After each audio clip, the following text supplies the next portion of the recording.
Last summer, one of the biggest football stories was the proposed merger of the Belgian and Dutch football divisions.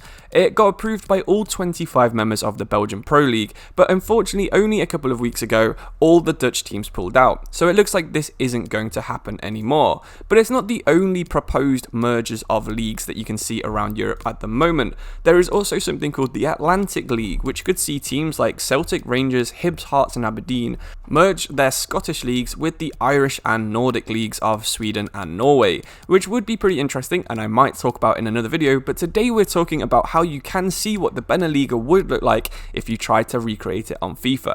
So let's have a look at what was happening. As I mentioned, all 25 professional clubs approved the plan, and it was going to be 8 Belgian teams and 10 Dutch teams, so 18 teams in total.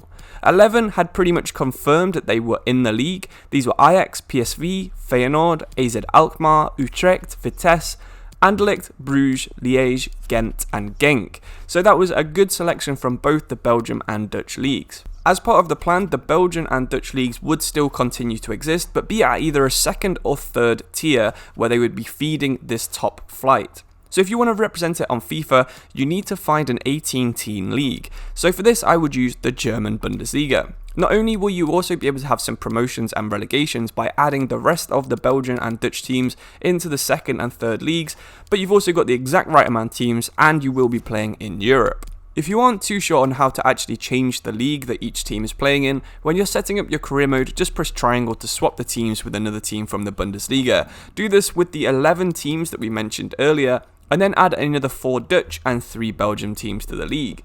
There are still some pretty well-known teams that we haven't mentioned before, so you do have the choice of adding people like FC Twente, Go Ahead Eagles, Sparta Rotterdam. They've all been fairly well-known teams over the past couple of decades.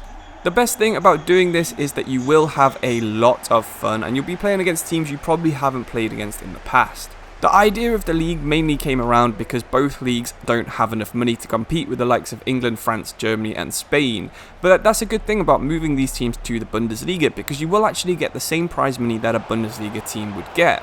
In real life, the plan was that the league would get $300 million more a year than what is currently brought in by the leagues being individuals. Belgian league currently earns 300 million by itself and the Dutch league 450, but the combined league was going to earn over $1 billion. This is still half of what the French top division would earn at $1.8 billion, and the Premier League got $6 billion for comparison, but it still is a massive increase for the teams at the top end of the Beneliga. Another good thing about the league, if it did actually happen, was that there was going to be a lot more competition. There's only been 4 different winners of the Belgian league in the last 25 years and only 5 different winners of the Dutch league since 1980. So the players aren't improving quite as much as they could do for their national teams because of this lack of competition. Good players haven't been interested in joining the Eredivisie or the Belgian Pro League because they don't have a chance of winning if they're not joining someone like Ajax or Bruges. These are the big teams, these have always been the successful teams, and they're also the teams that can pay the highest wages. So it's kind of a snowball effect where you've got a couple of good teams who continuously get better and better while the rest of the league just sits there not improving.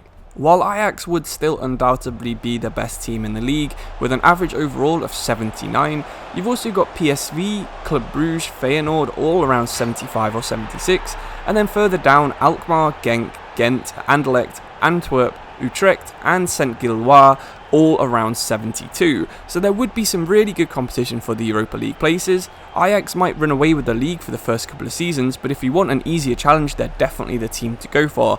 Or if you want to try and upset the standard order, maybe go for someone like Standard Liège, who are a 70 rated overall team, but do have a ton of potential.